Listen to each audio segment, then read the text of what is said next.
Comrade EMS has always been a guide and mentor for the Communist Party and movement and for the left and democratic forces in our country and in particular in Kerala. The 18th Lok Sabha elections have resulted in a setback for the Bharatiya Janata Party and Narendra Modi in particular. This is because the BJP has failed to get a majority in the Lok Sabha. They have got 240 seats, which is 32 less than the majority mark in the lower house. And the BJP and Narendra Modi, which had said that they would get 400 plus seats in this election, are now compelled to have a coalition government with their NDA partners. This is a significant verdict given by the people of India. The people of India have shown that they value democracy and the constitution. And therefore, they have put a check on the authoritarian tendencies of the Narendra Modi government, which has been ruling this country for the past 10 years. And the verdict is also will act as a restraint on the BJP and Narendra Modi because they will have to accommodate to the interests of keeping a coalition government together. This would mean also that what the BJP and the RSS had dreamt about, aimed for, that is a third term for Narendra Modi with a massive majority, which would enable them to amend or change the constitution and further consolidate and strengthen an authoritarian regime, which should possibly be a one person, one party dictatorship. That desire and dream has been shattered.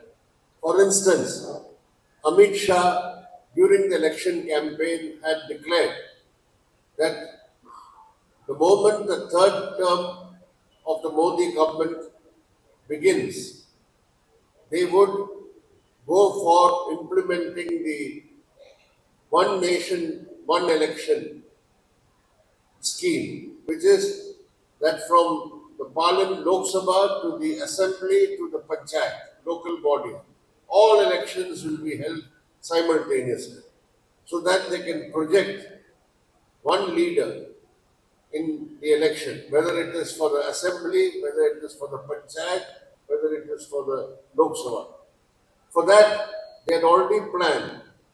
The report had been prepared by the former President Kovind to bring in a series of constitutional amendments whereby all elections could be held at a single time.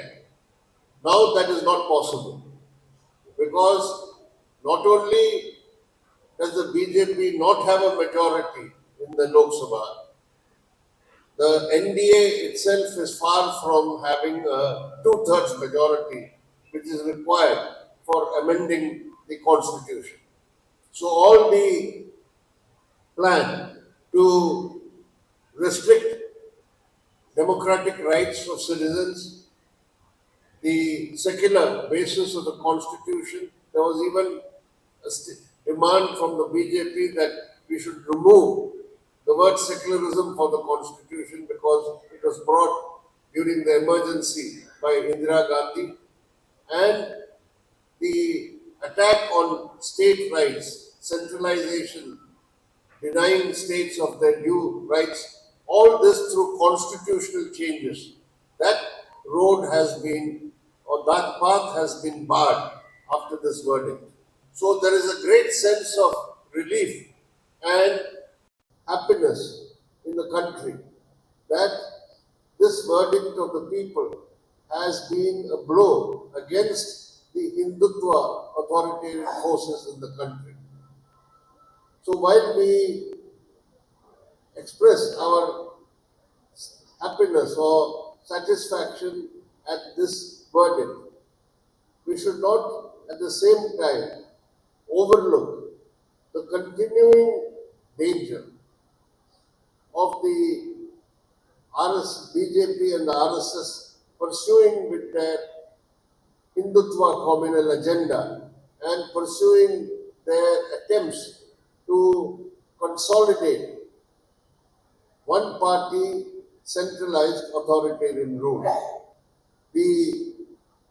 Given the nature of the RSS and the BJP, they will be looking for opportunities to regain lost ground, to consolidate their position politically, both inside Parliament in terms of the majority, but also outside. They will try to create situations where they can further rally the people and forces who can help them to pursue with their communal and authoritarian agenda. There are lessons to be drawn for the secular and democratic opposition in the country.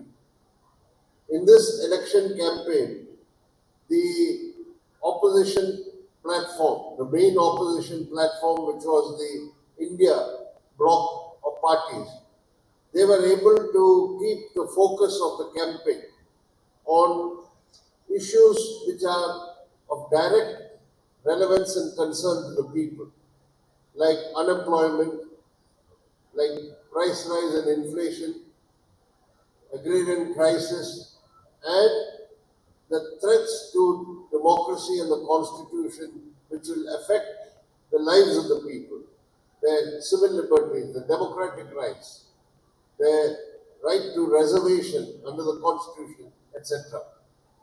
It is this campaign and narrative of the opposition which evoked a response from the people and which overcame the rabid communal campaign of Narendra Modi and the BJP leaders, who sought once again to create communal polarization by targeting the minorities and literally indulging in hate speech during the campaign. But the fact that in a state like Uttar Pradesh, which is the heartland of Hindutva politics, of communal politics, the BJP has suffered a severe setback, having lost from having 62 seats plus 2 seats of the Allies, 64 seats, they have come down to 35 seats. This is a big positive result that the people in Uttar Pradesh who have, by and large, in a considerable way, supported the Hindutva communal agenda of the BJP have now, in considerable numbers, turned against the Hindutva platform.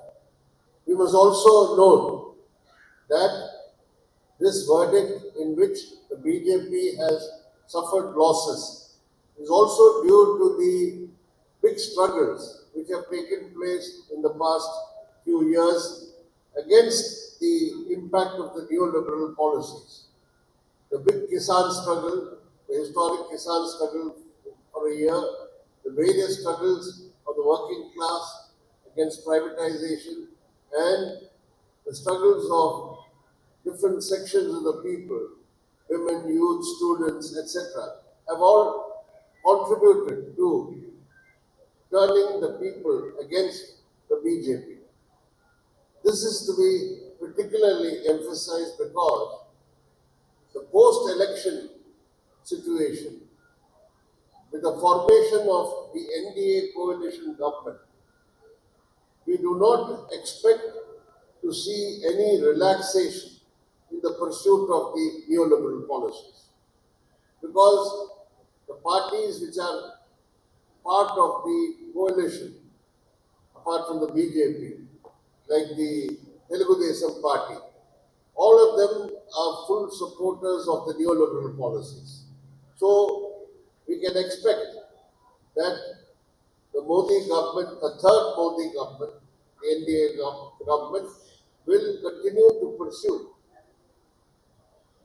aggressively neoliberal policies.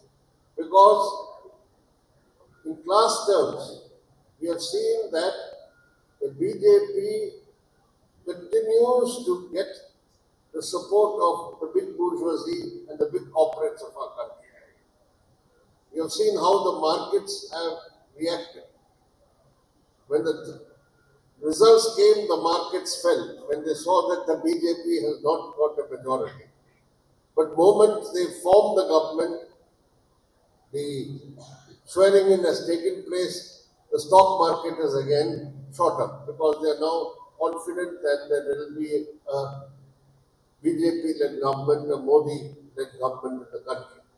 So, the Hindutva corporate nexus, which is the bedrock of this government and the previous governments, that remains. That combination of Hindutva, the RSS is Hindutva, and the corporate's neoliberal policies. This alliance continues, and therefore, in the coming days, we have to be prepared to intensify our struggles against the impact of the neoliberal policies, which will involve the working class, the peasantry, the agricultural workers, the most oppressed social sections, the Adivasis, Dalits, women, etc. Here comes the importance of the role of the left, because in the coming days, the attacks on the livelihood of the people, the attacks on the rights of, say, the tribal people, Adivasis, in the states where mining takes place on a big scale, in Chhattisgarh, in Jharkhand, Odisha, etc. All sections of the people who will suffer from neoliberal policies, it will be the left which will be the most consistent fighters for their cause, for their rights, to fight against these neoliberal policies.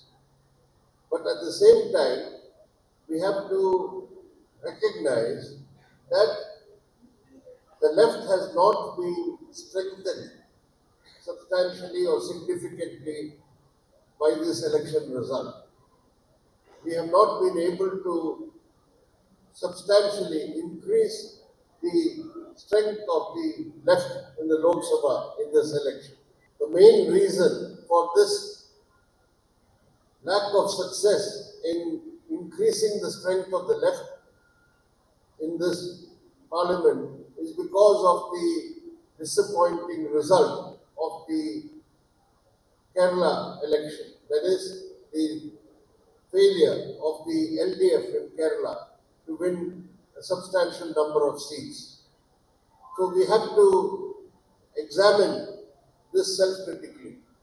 We have to conduct a self-critical assessment of why this has happened. Here, one thing has to be clear.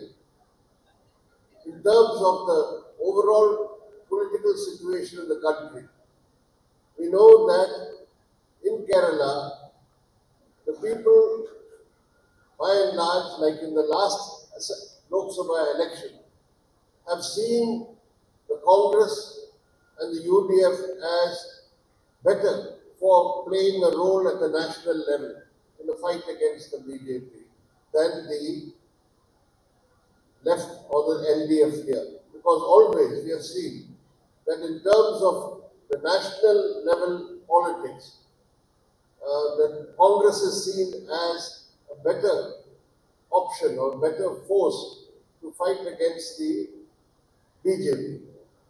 The left is not seen as having the necessary strength or resources at the national level to do so. There are, of course, other reasons also.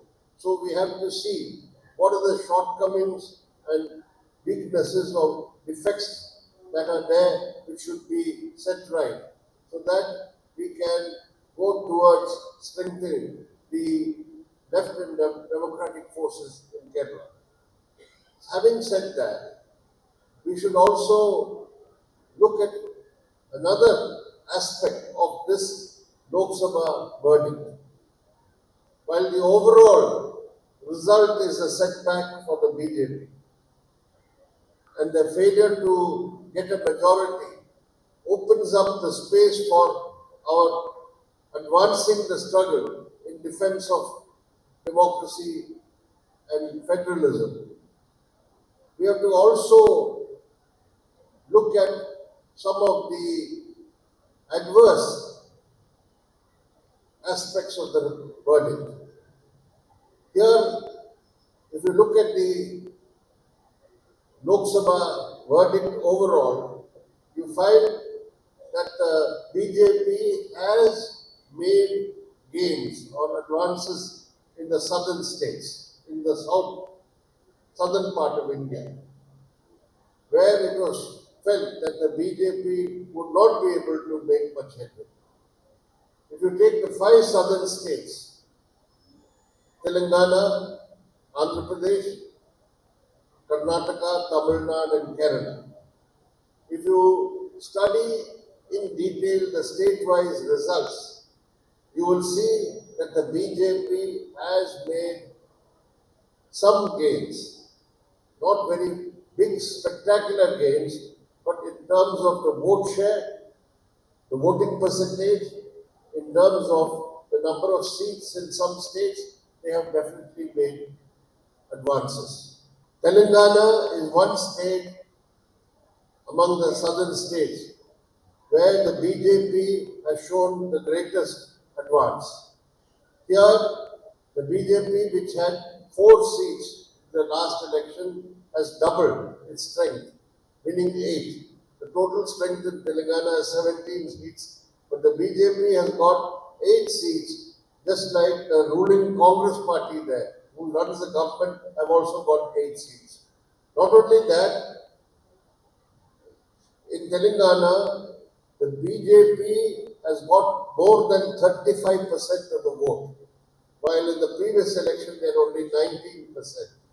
This shows that they have emerged as the alternative party or the second party in Telangana. In Karnataka, the state where the BJP had established a strong base more than 2 decades ago, it appears that they have lost some ground, where they could win only 17 seats compared to the 25 seats in the previous election. But here again, if you see their vote share, and if you include their ally, which is the Janata Dal Secular, which joined them this time, they have crossed 50% vote in Karnataka again. In Kerala, of course, all of you know that the BJP has been able to win the Thrissur Lok Sabha seat, the first time they won a seat in Parliament. Not only that, the NDA's vote share has gone up to 19.2%, which is the highest ever they have had in Kerala. This shows, again, the pattern is common in most of the South Indian states, that the BJP has been able to make electoral gains in this election. Even in a state like Tamil Nadu, they have increased their vote share from 3.6% to over 11%, though they didn't win any seat. So what this shows is that while the overall verdict of the Lok Sabha constitutes a setback to the BJP, we should not overlook the fact that they have made some advances in new areas and consolidated their position in some old areas. One of the new areas, of course, where they have made a big advance is in Odisha, where they have been able to win the assembly election also and form the government, and also win 20 out of the 21 Lok Sabha seats. So, when we talk about the post-election situation, when we talk about the formation of the third Modi government, the coalition government of the NDA, we should not underestimate the capacity of the BJP to try to regroup and advance in new areas and consolidate what they have in the traditional basis. This calls for a renewed and more vigorous struggle against the Hindutva ideology, because we must never forget that the BJP is run and controlled by the RSS, which has a semi-fascist ideology, which they call Hindutva. So the struggle against the Hindutva ideology, the struggle in defense of democracy, secularism and federalism, and as far as we communists are concerned, the struggle, the class struggle against the Hindutva corporate nexus, because they have integrated the RSS, Hindutva and the big bourgeois nexus. This has to be fought in class terms, and this is where the utmost necessity for strengthening the left is required. So this is the message that comes out of the Lok Sabha election and the formation of the third Modi government. Finally, Comrade EMS used to say in our party meetings, when we used to conduct a review or evaluate the work that we have done, that we as communists must subject ourselves to ruthless self-criticism. That ruthless self-criticism must be undertaken by us so that we emerge more strengthened, more determined, and more committed to go ahead for fighting for defense of democracy, secularism, federalism, and to present a left and democratic alternative to the country.